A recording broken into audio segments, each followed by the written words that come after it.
Sir, நான் சொல்ல போகிற மேட்ரு எல்லாமே ரியாலிட்டி தான். சிம்பு எந்த படம் நடித்தாலும் அதுக்கு ஏதாவது ஒரு வம்பு பண்ணணுன்ற ஒரு முடிவோடு சில பேர் இருக்கிறாங்க. ஒரு பேச்சு அடிபடும் போது டக்குன்னு அதை பார்த்திங்கன்னா ஷூட்டிங் நின்றுடுச்சு, அவ்வளோதான், படம் காலி, அது பண்ணியாச்சு, இவ்வளோதான், இனிமேல் அந்த படத்தை எடுக்க முடியாது, ஐஸ்வர்யா ராஜ் கேஸ் போட்டார், அதை கொடுத்துட்டாரு, கம்ப்ளைண்ட் கொடுத்துட்டாரு, ரெட் கார்டு கொடுக்குறாங்க. அது ஒரே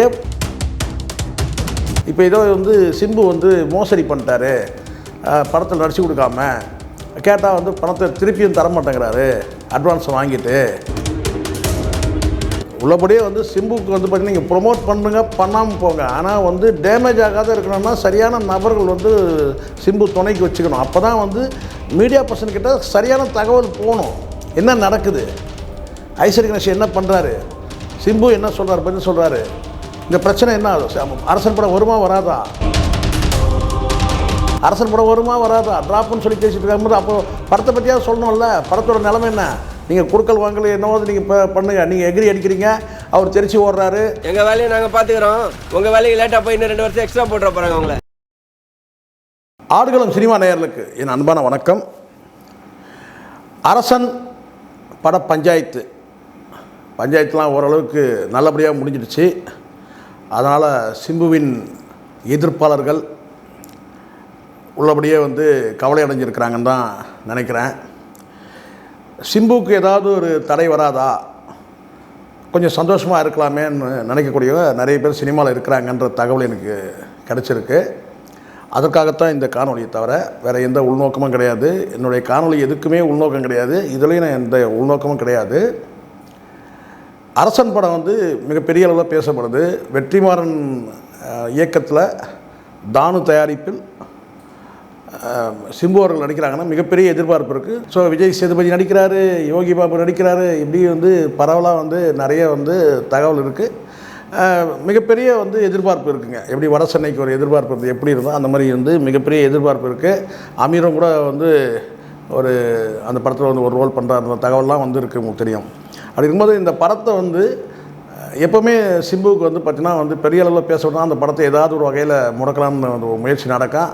அது தக்லைஃபில் நடக்கல. காரணம் கேட்டால் கமல்ன்ற பெரிய பிம்பம் இருந்ததுனால ஒருவேளை அது நடக்கலை போல இருக்குன்னு நினைக்கிறேன். இல்லை பார்த்திங்கன்னா ஒருவேளை சிம்புவோட கேரக்டர் ஆல்ரெடி அது பார்த்திங்கன்னா ஒரு மோசமான ஒரு கேரக்டர் தான் அந்த படத்தில் நடிக்கிறாரு.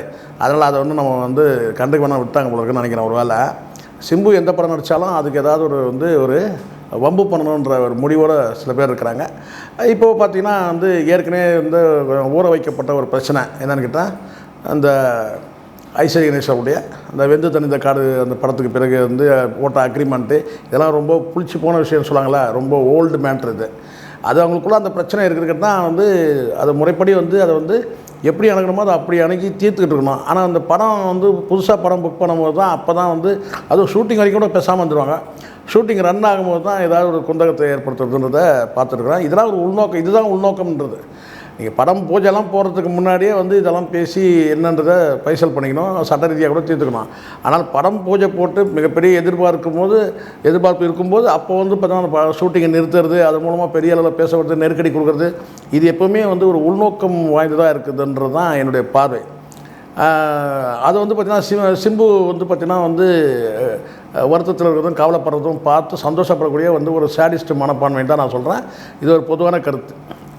இப்போ இந்த பிரச்சனை என்னன்னு கேட்டிங்கன்னா ஒரு 5 கோடி அட்வான்ஸ் வாங்கிட்டாரு, 4.5 கோடி வாங்கிட்டாரு. அதுக்கப்புறம் பார்த்திங்கன்னா நாங்கள் முதல் கட்ட காட்சிகள்லாம் எடுத்ததில் நிறைய செலவாயிடுச்சு, அதனால் சேர்த்து மொத்தமாக சேர்த்து ஒரு 12 கோடி கொடுக்கணும்னு சொல்லிட்டு ஏதோ பேசியிருக்கிறாங்க. அது அவங்க அந்த விவாகரத்துக்குள்ளே நம்ம போகல. அதுக்குள்ளே இவங்களுக்குள்ளே என்ன டிரான்சாக்ஷன் நடந்தது, என்ன டேர்ம்ஸ் அண்ட் கண்டிஷன்றதெல்லாம் நமக்கு தெரியாமல் அதை நம்ம பெருசாக பேச முடியாது. சும்மா உருட்டுறவங்களாம் உருட்டலாம், நம்ம அப்படி பேச முடியாது. சிம்புவுக்கு எதிராக பேசணும்னு நினச்சாங்கன்னா அவங்க வேணால் இதை பேசலாம், நமக்கு அது நோக்கம் கிடையாது. நான் உள்ளபடியே நான் சொல்கிறேன், சிம்புவோடைய வளர்ச்சியை நம்ம கூர்ந்து கவனிக்கும் போது பார்த்திங்கன்னா இன்றைக்கி எங்கேயோ இருக்க வேண்டிய ஒரு நடிகர் இன்றைக்கி பார்த்திங்கன்னா ஒரு படம் தொடங்கினாலே பிரச்சனை பண்ணுவீங்க. ஒரு படம் தொடங்கி பார்த்திங்கன்னா ஒரு 2 மாதம் ஷூட்டு போச்சு. அது இந்த நடிகர் இருக்க அந்த எதிர்பார்ப்பு கூடுது. இதில் இந்த ரோலில் அவர் நடிக்கிறார், அமீர் நடிக்கிறாரு, இந்த ரோலில் பார்த்திங்கன்னா இவர் யோகி பாபு நடிக்கிறாரு, இந்த ரோலில் பார்த்திங்கன்னா விஜய் சேதுபதி, இப்படி ஒரு பெரிய ஒரு கிட்டத்தட்ட ஒரு பேன் இண்டியா மூவி மாதிரி ஒரு பேச்சு அடிபடும் போது டக்குன்னு அதை வந்து பார்த்திங்கன்னா வந்து ஷூட்டிங் நின்றுடுச்சு, அவ்வளோதான், படம் காலி, அது பண்ணியாச்சு, இவ்வளோதான், இனிமேல் அந்த படத்தை எடுக்க முடியாது, ஐஸ்வர்யா ராஜ் கேஸ் போட்டார், அதை கொடுத்துட்டாரு, கம்ப்ளைண்ட் கொடுத்துட்டாரு, ரெட் கார்டு கொடுக்குறாங்க, அது ஒரே புரியுதுங்களா? இதுதான் சிம்புவோட பவர். இதே மற்ற நடிகர்லாம் இதெல்லாம் பேசுவீங்களா? இதே தனுஷு கூட இந்த மாதிரி பிரச்சனை வந்துச்சு, அப்போ ஏதாவது பேசுனீங்க. ஆனால் சிம்புன்னா மட்டும் உங்களுக்கு வந்து பார்த்திங்கன்னா வந்து உங்களுக்கு எதுக்கு இந்த மாதிரி ஒரு மோசமான ஒரு வேலை? இது எனக்கு என்னென்ன புரியவே இல்லை. இது அது விசாரித்தாலும் பார்த்தீங்கன்னா உண்மையான வந்து சிம்பு தரப்பில் இருக்கணும், தகவல் ஒழுங்காக பேச மாட்டேங்கிறாங்க, சரியான தகவல் வந்து கொடுக்க மாட்டேங்கிறாங்க. உள்ளபடியே நான் சொல்கிறேன், இந்த காணொலி சிம்பு பார்த்தாருன்னா தயவு செஞ்சு வந்து பார்த்திங்கன்னா உங்களுடைய மேனேஜர்களை கரெக்டாக தகவல் சொல்லுங்கள். இது போய் வந்து ஒரு நெகட்டிவாக ட்ரோல் ஆகும்போது அதை வந்து பார்த்திங்கன்னா அட்லீஸ்ட் அதை வந்து பார்த்திங்கன்னா உண்மையான விஷயம் என்னன்னு சொன்னால் தான் அதை வந்து பார்த்திங்கன்னா பேச முடியும். நான் யாருக்கு ஆதரவாக பேசுகிறோம் எதிர்ப்பாக பேசுகிறோன்னு கிடையாது, உண்மை நிலவரன்றது மக்களுக்கு போய் சேரணும்ல. இப்போ ஏதோ வந்து சிம்பு வந்து மோசடி பண்ணிட்டாரு, படத்தில் நடிச்சு கொடுக்காம, கேட்டால் வந்து பணத்தை திருப்பியும் தர மாட்டேங்கிறாரு அட்வான்ஸ் வாங்கிட்டு அப்படின்னு வந்து ஒரு ட்ரோல் ஆகுதுல்ல. இது எல்லா லெவல்லையும் பேசப்படுதுல்ல, ரசிகர் மத்தியிலும் பேசப்படுது, சினிமா வட்டாரத்திலும் பேசப்படுது, சினிமாவுக்கு சம்மந்தமே இல்லாத இடத்துல கூட பார்த்திங்கன்னா வந்து இது ஒரு வகையான சிம்புவோட வளர்ச்சியை தடுக்கிறது தானே. இது ஏன் வந்து சிம்பு தரப்பில் வந்து அவங்க அப்பா ஒரு வீடியோ போட்டாருன்னா போச்சா, அது எவ்வளோ பேர் பார்க்குறாங்க, ஏதோ குறைச்சி மதிப்புறதுன்னு சொல்லாதீங்க. அது வந்து ஒரு தந்தையோட வந்து ஒரு புலம்பலாக போயிடும். ஆனால் ஒரு மீடியா பர்சன்கிட்ட வந்து தகவல் வந்து சரியாக தகவல் சொன்னீங்கன்னா தான் நாம் வந்து பேச முடியும். இல்லைனா அந்த 3 குரங்குகள் மாதிரி வந்து பார்த்திங்கன்னா அதை பூதாகரமாக்கி சிம்புவுக்கு வந்து ஒரு நெகட்டிவான ஒரு தோற்றத்தை ஏற்படுத்துறதுக்கு தான் அது உதவும். அதனால் புரிஞ்சுக்கணும். முதல்ல சிம்பு தரப்பை இதை புரிஞ்சுக்கணும். அப்பா பேசுறது வேறு, அப்பா வந்து நான் மகனுக்காக தான் பேசுவார்னு வந்து ஊர் உலகம் அப்படி தான் வந்து கடந்து போயிடும். ஆனால் உண்மையான விஷயன்றது வந்து பார்த்திங்கன்னா அங்கே இருக்கிற நான் நினைக்கிறேன் அநேகமாக சரியான நபர்கள் வந்து சிம்பு கூட இல்லைன்னு நான் நினைக்கிறேன். உள்ளபடியே வந்து சிம்புக்கு வந்து பார்த்திங்கன்னா நீங்கள் ப்ரொமோட் பண்ணுங்க, பண்ணாமல் போங்க, ஆனால் வந்து டேமேஜ் ஆகாத இருக்கணும்னா சரியான நபர்கள் வந்து சிம்பு துணைக்கு வச்சுக்கணும். அப்போ தான் வந்து மீடியா பர்சன்கிட்ட சரியான தகவல் போகணும். என்ன நடக்குது, ஐஸ்வர்யா கணேஷ் என்ன பண்ணுறாரு, சிம்பு என்ன சொல்கிறார், பதில் சொல்கிறாரு, இந்த பிரச்சனை என்ன ஆகும், அரசன் படம் வருமா வராதா அப்படின்னு ஒரு படப்பிடிப்பு நிறுத்தப்பட்டது, மீண்டும் எப்போ படம் வந்து ஷூட்டிங் ஆரம்பிக்கும், எதுவும் தகவலும் கிடையாது. உள்ளபடியாக அந்த யார் இந்த பிஆர்ஓ இதெல்லாம் யாருன்றதை பாருங்கள். முதல்ல சரியான நபர்களை வந்து வச்சுட்டா தான் வந்து சிம்பு வந்து அடுத்த கட்டத்தை பயணிக்க முடியும். இதுவே இழப்பு, இதுவே எங்கேயோ இருக்க வேண்டிய நபர் வந்து பார்த்திங்கன்னா இன்னும் வந்து பார்த்திங்கன்னா வந்து பாதியிலே நிற்கிறாரு. உச்சத்தில் மிச்சத்துலலாம் பேசிட்டு இருக்கிறான், கண்டவெல்லாம் பேசிட்டு இருக்கிறான், நான் உச்சத்துக்கு போயிட்டேன். நீங்கள்லாம் ஒழுங்காக சரியாக இருந்தாக்கா நீங்கள் எவனும் உச்சத்தில் சிம்பு தான் நீங்கள் உச்சத்தில் இருக்கணும். அடுத்த தெரிஞ்சு வச்ச பேர் தெரியாத வச்ச பேரோ பிளான் பண்ணி வச்ச பேரோ பிளான் பண்ணாத வச்ச த லிட்டில் சூப்பர் ஸ்டார்ன்றது வந்து பார்த்தா அந்த லிட்டில்ன்றது எல்லாரும் காணாமல் போயிருக்கணும். இதுதான் உண்மை. லிட்டில் காணாமல் போயிருக்கு, சூப்பர் ஸ்டார்னு நின்று இருக்கணும். ஆனால் இது வந்து பார்த்திங்கன்னா இப்போ புரியுதுங்களா, உங்ககிட்ட தான் வந்து பார்த்திங்கன்னா வந்து பிழைகள் இருக்குது, தவறுகள் குற்றம் சொல்ல பிழைகள் இருக்குது, அது சரி பண்ணிக்கணும்ல. சரியான நபர்கள் வந்து பார்த்திங்கன்னா இருக்கணும். அதெல்லாம் வந்து எனக்கு உள்ளபடியே, ஏன்னா எங்களுக்கே வந்து தகவல் வந்து தர, அப்போ அவனை இவனும் கேட்டுட்டு உருட்ட முடியும். உங்கள் தரப்புலேருந்து ஒரு அங்கீகரிக்கப்பட்ட செய்திகள் வந்தால் தானே, உறுதியான செய்திகள் வந்தால் தானே நாம் பேச முடியும். என்ன நடக்குது, சிம்பு வந்து பார்த்தீங்கன்னா வந்து இங்கே வந்து மோசடி பேர் வழி ஏமாற்றிட்டான், 5 கோடி ரூபாய் வாங்கிட்டு படத்தை நடிச்சு கொடுக்காமல் வந்து ஏமாற்றிட்டு இருக்கிறான் அப்படின்னு ஒரு தரப்பில் பேசும்போது உங்கள் சிம்பு தரப்புலேருந்து உள்ள நியாயம் என்னன்றதை பேசணும்ல, சொல்லணும்ல. ஏன் நடிக்க மறுக்கிறாரு, எதனால், என்ன, எதுவும் தெரியாது, எதுவும் சொல்லலாம். வந்து தகவல் வந்து உங்கள் தரப்பு, அதாவது சிம்பு தரப்புலேருந்து எதுவும் ஒரு ஆணித்தனமாக எந்த செய்தியும் இல்லை. இது வருத்தமாக இருக்குது. சிம்பு வந்து தயவுசெய்து ஒரு சிம்புவோட வளர்ச்சியில் நம்ம பார்வை இருக்கிறதுனால நம்ம சொல்கிறோம், இதை மாற்றுங்க. இதை முதல்ல வந்து சரி பண்ணுங்க. முதல்ல நீங்கள் அந்த பணத்தை செட்டில் பண்ணிங்கன்னு தெரிஞ்சுதா, அதுவும் தெரியாது. பணத்தை செட்டில் பண்ணிக்கலாம், அடுத்த படம் வந்து அரசன் எப்போ ஷூட்டிங் திருப்பி ஆரம்பிக்குது தெரியுமா, அதுவும் தெரியும். ஸோ பப்ளிக் அப்போ ரசிகர்கள் அலைமோதுறாங்கல்ல, பல பேர் எங்களுக்கு ஃபோன் பண்ணி கேட்குறாங்க, என்ன சார் அரசர் படம் நினைச்சுன்னு சொல்கிறாங்களே, அப்போ என்ன சார். அப்போ அடுத்த கட்டமாக வந்து பார்த்திங்கன்னா வந்து சிம்பு தரப்பில் வந்து என்ன தகவல் வந்தால் தானே அதை வந்து நம்ம வந்து மக்கள்கிட்ட சொல்ல முடியும், ரசிகர்கிட்ட சொல்ல முடியும். இருக்கிற உண்மையை சொல்லலாம், இல்லைங்க வந்து பார்த்திங்கன்னா வந்து இன்னும் பேச்சுவார்த்தை நிலுவையில் இருக்குங்க, அதையாவது சொல்லணும். இல்லை ஷூட்டிங் எப்போ ஆரம்பிக்கும் அதையாவது சொல்லணும். படம் ட்ராப்னு பேசிட்டு இருக்கிறான், அப்போ அது வரைக்கும் நீங்கள் அமைதியாக இருக்கிறீங்க. அப்போ நீங்கள் என்ன ஆளுன்னு எனக்கு ஒன்றும் புரியல. அரசன் படம் ட்ராப் பண்ணுறான், நமக்கே வந்து பார்த்திங்கன்னா கேட்கும் போது அதிர்ச்சியாக இருக்குது. அது அரசன் படம் ட்ராப்பா அப்படின்னு. அப்போ நீங்கள் உங்கள் சைட்லேருந்து பதில் வரணும்ல. படம் ட்ராப்லாம் கிடையாதுங்க, டெம்பரரியாக வந்து பேச்சுவார்த்தை நடந்துகிட்டு இருக்கு, சுமூகமாக முடிஞ்சிடும். இந்த மாதிரி டேர்ம்ஸில் முடியுது பிரச்சனை. அடுத்த கட்ட ஷூட்டிங்கு நாங்கள் போகிறோம். இப்படி ஒரு ஆணித்தரமான தகவல் வேணும்ல. அப்போ அதை கூட சொல்ல முடியல. அப்புறம் நீங்கள் என்ன வந்து உங்களை சுற்றி ஒரு கூட்டத்தை வச்சுருக்கீங்க சிம்புன்னு எனக்கு தெரில, எனக்கு ஒன்று புரியல. எனக்கு வருத்தப்படுறேன் நான் உண்மையிலே. நான் எதுவும் சொல்கிறதுக்கே இல்லை. டி ராஜேந்தர் அவர்கள் பேசுகிறாருன்னா அவர் பேச்சு வேறு, அவர் மகனை சார்ந்து தான் பேசுவார்.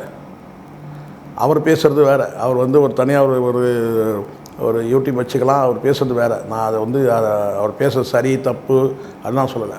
ஆனால் மீடியா பர்சனுங்க சொல்லிட்டு பார்த்தீங்கன்னா ஒரு கம்யூனிகேஷன் வேணும்ல, சரியான நபர் வேணும்ல கம்யூனிகேட் பண்ணுறாங்க. அவங்க கம்யூனிகேட் பண்ணால் தானே நாம் வந்து பேச முடியும். அப்போ நீங்கள் எதுக்கு இதெல்லாம் பேச வேணாம், நீங்கள் படத்தை பற்றி பேசுங்கன்னு சொன்னால் படத்தை பற்றி பேச தானே நாங்கள் கேட்குறோம். அரசன் படம் வருமா வராதா ட்ராப்புன்னு சொல்லி பேசிகிட்டு இருக்கும்போது அப்போ படத்தை பற்றியாவது சொல்லணும்ல. படத்தோட நிலைமை என்ன, நீங்கள் குறுக்கல் வாங்கல் என்னவோ நீங்கள் இப்போ பண்ணுங்கள். நீங்கள் எகிரி அடிக்கிறீங்க, அவர் தெரிச்சு ஓடுறாரு, அது ஒரு பக்கம் இருக்கட்டும். சிம்பு வந்து பணிஞ்சு போகிறது தான், எங்கே பணிஞ்சு போகணுமோ அங்கே தான் பணிஞ்சு போவார். எகிரி அடிக்கிற இடத்துல எகிரி அடிப்பார்ன்றது எல்லாருக்கும் தெரியும். சிம்போட ரசிகர் அத்தனை பேருக்கும் தெரியும். எகிரி அடிக்கிற இடத்துல எகிரி அடிப்பார், எங்கே பணிஞ்சு போகணுமோ அங்கே பணிஞ்சு போவார்ன்றது தெரியும். சிம்புவோட அனுபவம் வந்து வயசுனா சிம்புக்கு 44 இருக்கலாம், ஆனால் 84 வயசுல வந்து ஒரு முதிர்ச்சி வந்து சிம்புக்கிட்ட உண்டு. அது எல்லாருக்கும் தெரியும். கடந்த காலத்தில் சிம்புவோட சேர்ந்து பயணிக்கிறவங்களும் பல பேருக்கு தெரியும். அப்போ எங்கே வந்து பார்த்தீங்கன்னா பணியணும், எங்கே வந்து பார்த்தீங்கன்னா வந்து எகிரி அடிக்கணுன்றதுலாம் தெரியும். இப்போ இது என்ன நடந்தது, இவர் என்ன வந்து பணிஞ்சு போனாரா, சுமூகமாக முடிச்சிட்டாரா, இல்லை எகிரி அடித்தாரா, அவர் தெரிச்சு ஓடிட்டாரா, இல்லை வந்து படத்தை ட்ராப் பண்ணிட்டாங்களா, எந்த தகவலுமே இல்லாமல் வந்து பார்த்திங்கன்னா வந்து இவ்வளோ பெரிய பேனர் படம் அரசன்றது மிகப்பெரிய வந்து இன்றைக்கி வந்து கோலிவுட்டே எதிர்பார்க்குற படம் ஒன்று இருக்குதுன்னு கேட்டால் இன்றைக்கி வந்து பார்த்தீங்கன்னா மற்றவங்க யார் படமும் எதிர்பார்ப்புள்ள படமே கிடையாது. ஓப்பனாக சொல்கிறேன், எனக்கு மட்டும்தான் அந்த தில்லு இருக்குது சொல்கிறதுக்கு. அது சூர்யா படமாக இருக்கட்டும், கார்த்தி படமாக இருக்கட்டும், அது தனுஷ் படமாக இருக்கட்டும், விஜய் இது சாப்டர் முடிஞ்சு போச்சு, அது விட்டுருங்க. அது ஜனநாயகன் அவ்வளோதான் முடிஞ்சு போச்சு. அது நான் தான் முதல்ல பிணநாயகன் சொன்னேன், அது முடிஞ்சு போச்சு அவ்வளோதான். சரிங்களா, அவங்களே வந்து பிணமாக்கிட்டானுங்க, அவங்களே சூசைட் பண்ணிக்கிட்டானுங்கன்னு வச்சுங்க. ஜனநாயகன் வந்து சூசைட் பண்ணின்னு செத்து போயிட்டார், அவ்வளோதான் முடிஞ்சிச்சு. இப்போ அது பிரச்சனையே கிடையாது.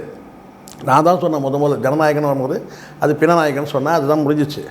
இது பெருமைலாம் கிடையாது, அதெல்லாம் வந்து யோசித்து தான் சொல்கிறது. இதெல்லாம் என்ன ஆகுன்றதுலாம் உள்ள தூய்மையோடு ஒரு வேலையை செஞ்சால் அது கரெக்டாக இருக்கும். உள்ள தூய்மை இல்லாமல் செஞ்சால் அது நாசமாயிரும். ஜனநாயகன் வந்து உள்ள தூய்மையில் எடுத்த பட்டமே கிடையாது, அதனால் அது வந்து காலி ஆயிடுச்சு. அதுதான் காரணம். அது ஒரு பக்கம் விட்டோம், அது சூசைட் பண்ணி செத்துட்டார் ஜனநாயகன், முடிஞ்சிச்சு. இப்போ நான் கேட்குறது என்னென்னா, ஒரு அரசர் படம் மிகப்பெரிய எதிர்பார்ப்பு நீ கோலிவுட்டில் இருக்குது, மற்ற எந்த நடிகருக்கும் இல்லாத எதிர்பார்ப்பு சிம்புக்கு இருப்பா. அந்த சிம்புவே உணரலைன்னா எப்படின்றாங்க. சிம்புவோட அந்த அரசர் படக்குழுவே வந்து உணரலையோ நான் நினைக்கிறேன். எளிதாக ஈஸியாக சொல்லிட்டு போகிறீங்க. வந்து பார்த்தீங்கன்னா கண்ட கழுதிகளை வந்து பார்த்தீங்கன்னா படம் ட்ராப்புன்னு பேசுகிறான், அரசர் படம் ட்ராப்புன்னு பேசுகிறான். அப்போ நமக்கு எவ்வளோ கோவம் வருது நமக்கு. அப்போ ரசிகருக்கு எவ்வளோ கோவம் வரும். பொறுப்பாக இருக்கணும்ல. சிம்பு தரப்பில் தான் எனக்கு கோவமே. ஒரு தகவலை ஷேர் பண்ணுங்கள். ஒரு பொதுவாக ஒரு ப்ரெஸ் மீட் வச்சாலும் சொல்லுங்கள். ப்ரெஸ் மீட் வச்சு ஜென்ரலாக ஒரு ப்ரெஸ் மீட் வச்சு சொல்லுங்கள், படம்லாம் எதுவும் ட்ராப்லாம் எதுவும் ஆளுக்கு பேச்சுவார்த்தை நடத்திட்டு இருக்கிறோம், சுமூகமாக முடிஞ்சிடும், அவ்வளோதான் முடிஞ்சிச்சு, அவ்வளோதான். அதை கூட சொல்ல முடியாதா? ஒரு ப்ரெஸ் மீட் வச்சு வந்து பார்த்திங்கன்னா வந்து படம் ட்ராப்லாம் கிடையாதுங்க, பேச்சுவார்த்தை நடத்திட்டு இருக்கிறோம், ஷூட்டிங் இந்த டைம் டேட்டில் ஸ்டார்ட் ஆகுது. அதெல்லாம் ரசிகர்களை மதிக்கிறது. இதுக்கு மேலே நான் என்ன சொல்கிறதுன்னு தெரியவில்லை. அப்போ உங்களுக்கு என்ன வெறும் வந்து படம் ரிலீஸ் ஆனால் வந்து விசில் அடிக்கிறதுக்கு மட்டும் ஆள் வேணும் தேட்டரில். மற்றபடி உங்களுக்கு என்ன பிரச்சனை நடந்தாலும் அது வந்து பார்த்தீங்கன்னா ரசிகர்களுக்கு வந்து மனசு பாதிக்கப்பட்டாலும் அதை பற்றி உங்களுக்கு கவலை இல்லை. அப்படி தானே ஆகிடுது. இது சரியா? இது சிம்பு தரப்பில் இதை யோசிக்கணும். நன்றி, வணக்கம். நீ அந்த குற்றத்தை ஒத்துக்கிறியா? அவங்க சொல்கிற மவுட்ருக்கு எனக்கு இந்த சம்மந்தமும் இல்லை.